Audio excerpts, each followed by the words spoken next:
to Book 101 review. Book 101 is all about the books that I read for the last 40 years. And today I have my special guest. He's a passionate mentor and speaker, no other than Mr. Dean Taylor. Thank you. Welcome to Book 101, Mr. Dean. And can you please introduce more about yourself? Absolutely. Thank you for having me. What an honor to be on your show today, Daniel. I'm so excited. Yeah, You my are name is my name is Dean Taylor. I have loved this topic of gratitude. It's been a part of my life for the last couple of years that I've really taken a deep dive into learning and practicing gratitude in my life and making it a real difference for me. I am a I love speaking. I love coaching. I love mentoring, and so I have a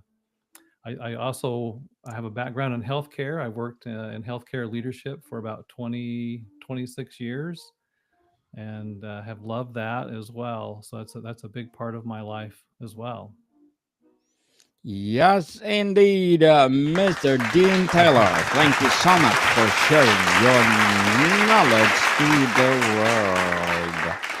How do you define gratitude beyond practice? And what makes it different from typical gratitude exercises? That is a great question. I have learned over the last really 10 months of my life a deeper level of gratitude than I've experienced in the past. When I used to think of gratitude, uh, prior to that, I would think of gratitude as just saying thank you. It's something that I did occasionally. And now it's something that has been a part of my daily life, part of my daily practice. I've uh, been a part of a coaching program that has helped me to see that and to understand it better. It's a foundational principle that has been taught as part of the program.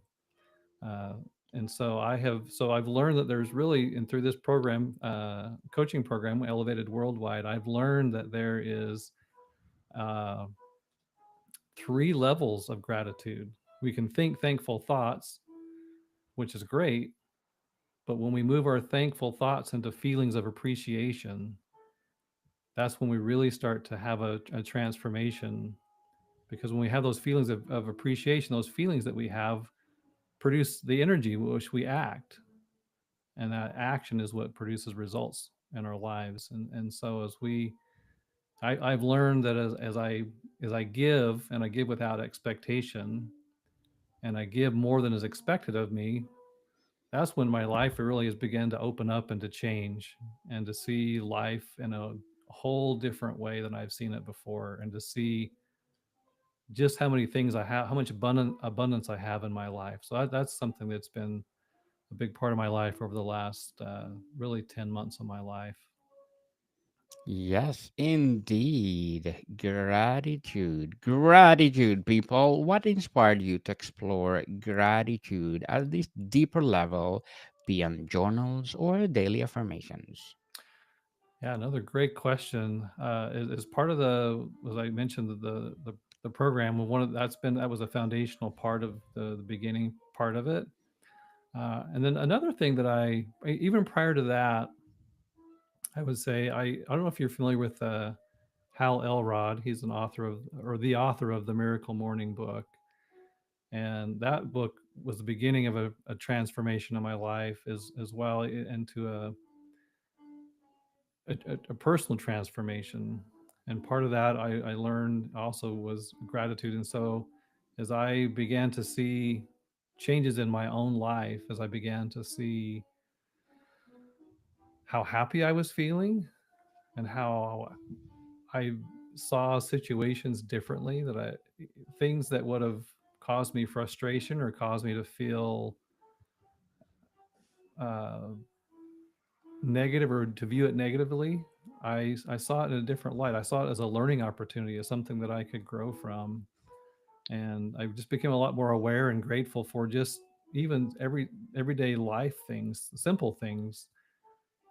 For example, I was out riding my bike yesterday, and there were some storm clouds off on the horizon, and just being able to see those clouds and the beauty that they of the clouds lining the mountaintops, and it just made me, I just felt really grateful, and I just noticed things like that I probably wouldn't have noticed before, and so that was but anyway, I think maybe to answer your question more directly was what kind of inspired me on this deeper dive into gratitude in my life and to keep practicing it.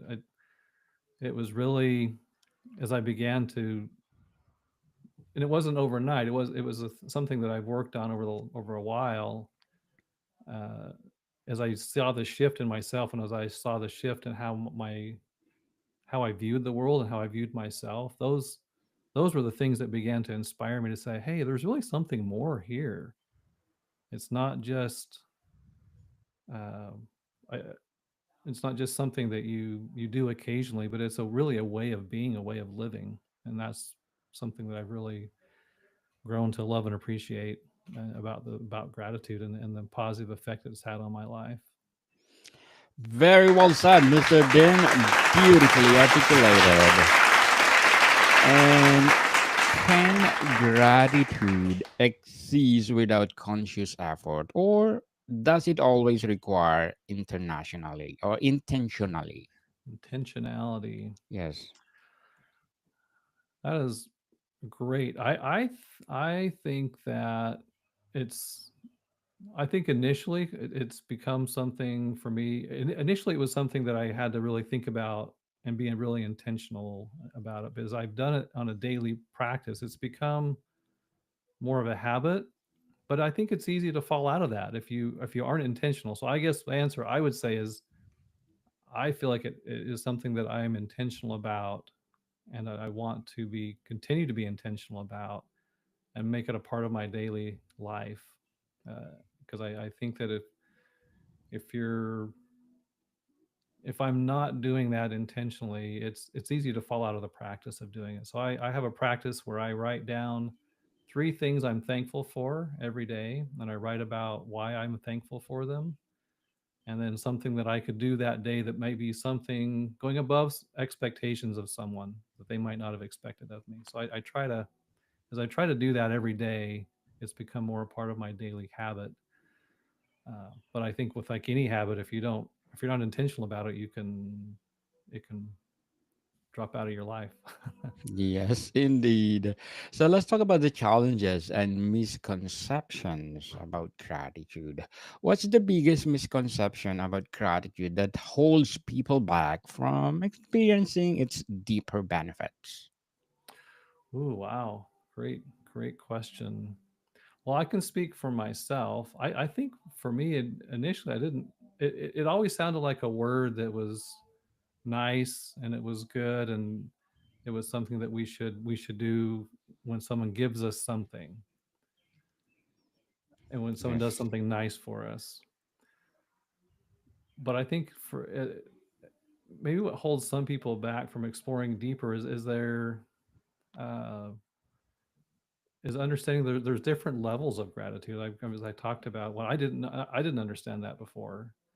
That there's feelings of thankfulness, but when you go beyond the feelings of thankfulness and really think about why, what those thoughts generate inside you, the feelings of appreciation, then you can begin to experience the real power of gratitude, and then act on those feelings and allow those feelings to drive your daily action. And when you're doing things beyond expectation of others, I think that is where you really begin to feel the real power of gratitude.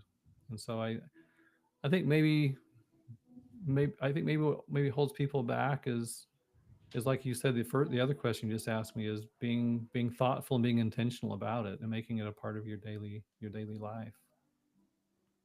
Yes, totally agree with you, Mr. Din. And how do you address people who feel gratitude is toxic positivity or Mm. dismissive of their struggles? Yeah, that wow, toxic positivity. I would say if someone is trying to say, okay, look at me, look at how I practice gratitude, and you should be doing the same thing I'm doing. And if you're not doing the same thing I'm doing, then you're not as good as me. And I think when we try to tell the other people what they should do, I think that can get into the element of being toxic positivity, saying, "Hey, look what I do, and you should be doing the same thing I do." And if you're not, then you're not being as good. Yes, indeed. So, what are the limitations of gratitude when facing systematic injustice or personal trauma? Hmm. That wow, that's a powerful question. I I can say from my experience, and I'm thinking about experiences of my own life that were difficult, uh, and I would say even traumatic would be. I've learned that as I practice gratitude, and that gratitude has helped me. I'll say this about it: gratitude has helped me to see that I can always choose. I have a choice on how I frame or how I view a situation in my life. And I can choose to view that through a lens of positivity. And gratitude has helped me to really develop a frame of positivity to see that I really live and have a lot of abundance around me. There's always an abundance of sunshine, an abundance of air, abundance of goodness around me if I choose to see it. And so uh, I really feel that when I view life and view even experiences that are I could say that they were negative or traumatic, but when I see it through a lens of positivity and gratitude, uh, I can see the things I'm able to learn from that and the things I can take away from it, and not let that be the thing that holds me back and creates me or causes me to feel like I'm always a victim of my circumstances. I feel like there's always an accountability part of life, and so I can choose to be accountable for. I mean, some things could happen to me that they're out of my control, but I can always choose how I respond to those things, and I'm able to do that when I'm grateful. Now, I'm not saying I'm perfect, and none of us are, but as I think about and I've had those experiences, I've when I do intentionally practice gratitude, I'm able to deal with it differently than I would have if I didn't. Mr. Den, as a passionate mentor and speaker, what are your short term and long term goals? My short term and long term goals. Yes. Oh, excellent question. Uh well, one of my goals for this year has been to be on more stages. Like, for example, your show. I'm so grateful, honestly, to be able to be here to share this time with you and your audience. And so I've had a goal this year to have more opportunities to share, uh, and be on stages, digital or physical. So my goal this year is to be on. My goal is to be on at least 25 stages. So that was a goal for myself. Long term goal for me is to, uh, well, I would say some people say when I get to a certain age, I want to retire.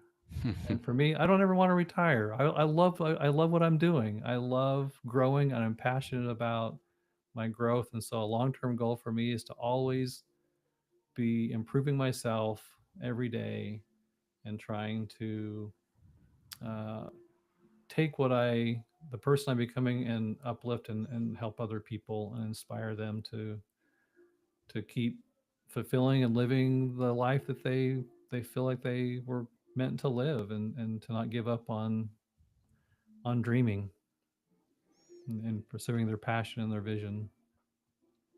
Yes, dream big, people, because you will not pay for it. Yeah. Dream big with gratitude. Good luck to your goals, Mr. Din, and looking for more success and success. Thank you. And what will be your advice for those people out there forgetting to say thank you to the world or everything? I would say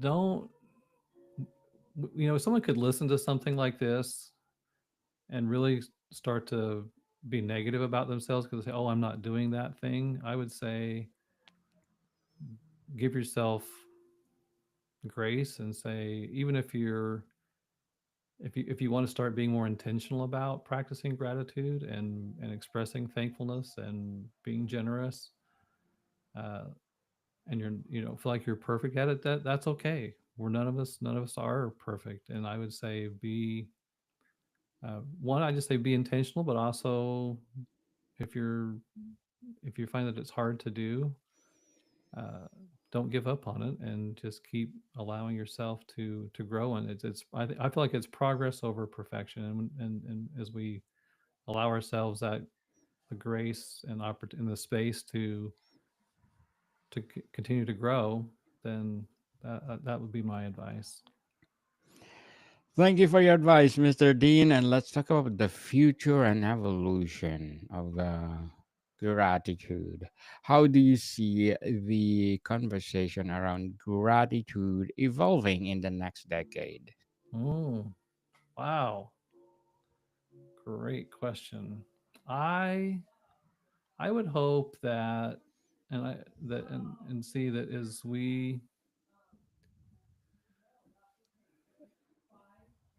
people become more intentional about it and actually take the time to implement and practice it in their life, that uh, it will well I think well I would say this. There is the analogy I would use is it's like when you throw a rock into a pond and it creates a bunch of ripples.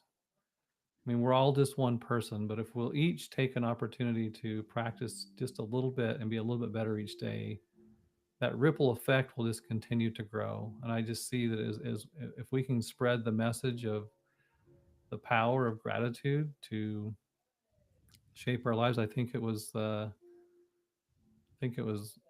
Roman Emperor Cicero who said that gratitude was the mother of all virtues. Hmm.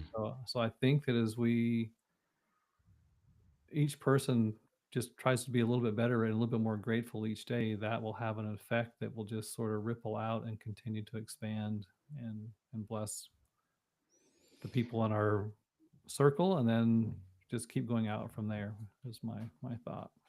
Yes, indeed. Very well said, Mr. Dean. Very well said. And how do different spiritual traditions like Buddhism, Stoicism approach gratitude beyond ritual? How to different Say that one more time. Sorry, the What's question. the different spiritual traditions? Hmm. And how do How they they? approach gratitude beyond ritual, Oh yeah, like Buddhism? yeah. I think that every spiritual tradition sees the value of gratitude, and I think it's a foundational part of uh,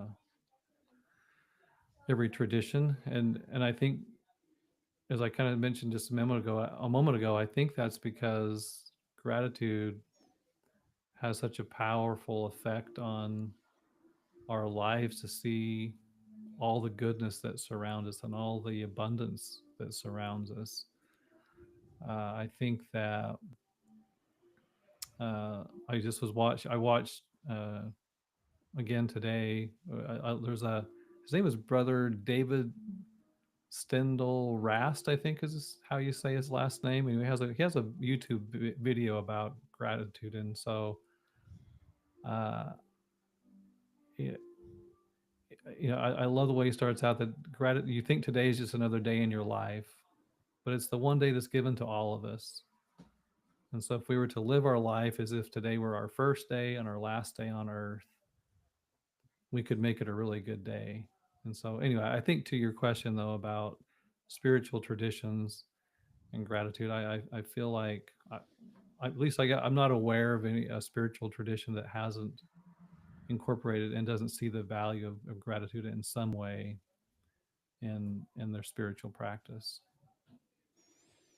Mr. Dean, before we wrap up our discussion for today, I'm inviting you to please do listen to my other podcast, people. My other podcast, because my abstract essay is already in fifth season, abstract poetry in second season, and of course, my book 101 review in fifth season, comedy 101 in second season, food 101 in its fifth season too, geography 101 and love letters are in second season, or I mean third season, and my baby podcast Mental Health 101, my movie 101 review and music 101 in its fourth season, and science 101 and sex 101 in its first season. So please do listen to them wherever you listen your podcast.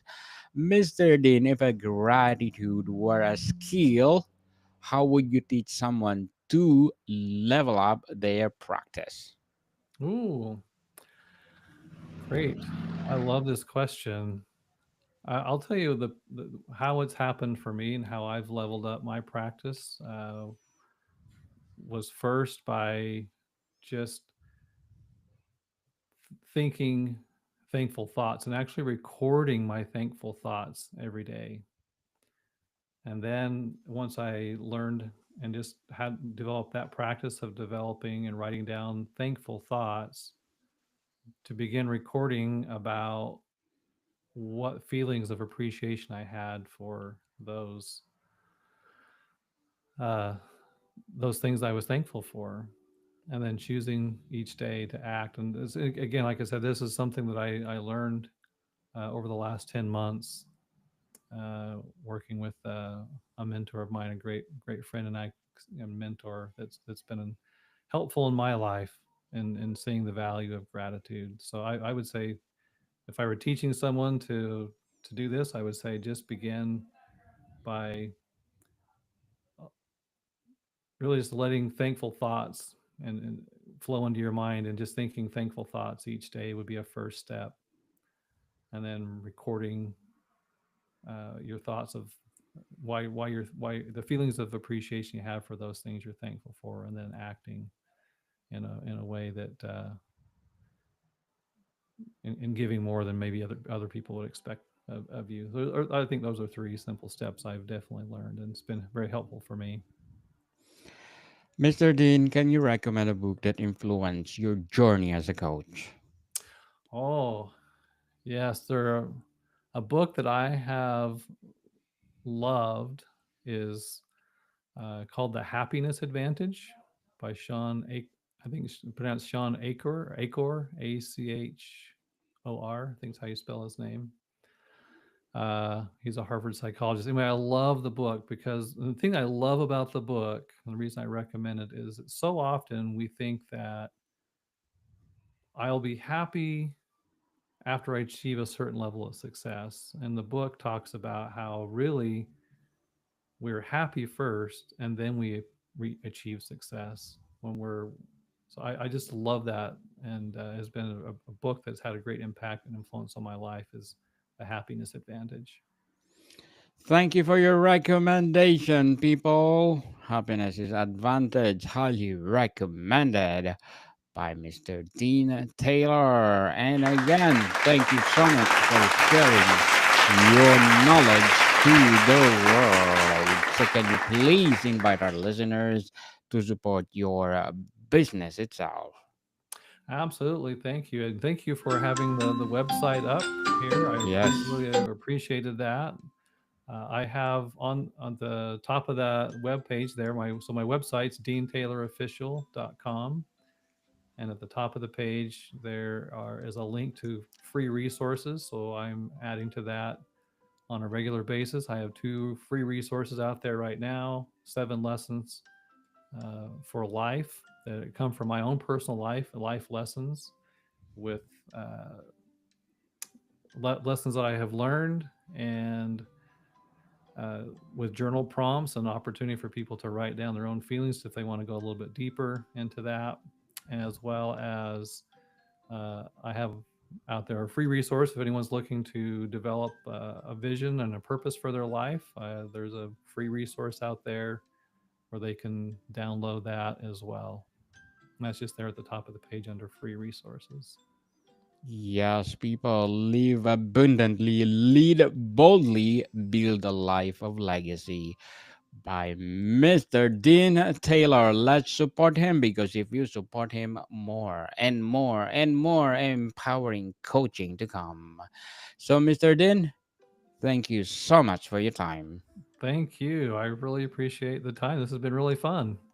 Modicon people, see you soon.